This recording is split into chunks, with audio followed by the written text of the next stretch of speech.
Oxford university کی chancellorship کی دوڑ سے عمران خان باہر۔ آکسفورڈ یونیورسٹی واسطے بہت بڑا آزاد تھا کہ اگر خان صاحب انہوں نے چانسلر بن جاندے۔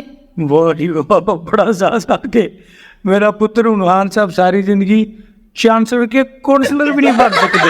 ابو جی تھوڑی گل بالکل ٹھیک ہے، خان صاحب کونسلر نہیں ڈائریکٹ وزیر اعظم بن گئے انشاءاللہ۔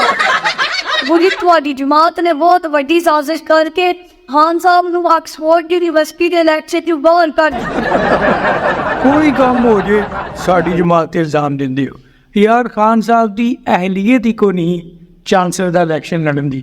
چانسلر دا الیکشن لڑن واسطے یونیورسٹی دی خواہش ہے کہ پی ایچ ڈی بندہ نے۔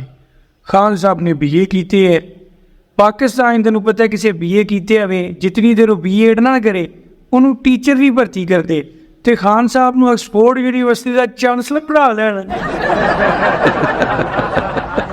یار میرا بڑا دل سی کہ عمران خان صاحب یونیورسٹی کے چانسلر بنتے، یقین کرے چانسلر بندے جو حالات نہ پاکستان دے کیتے نا وہی حالات نہ یونیورسٹی دے کرتے نہیں سی۔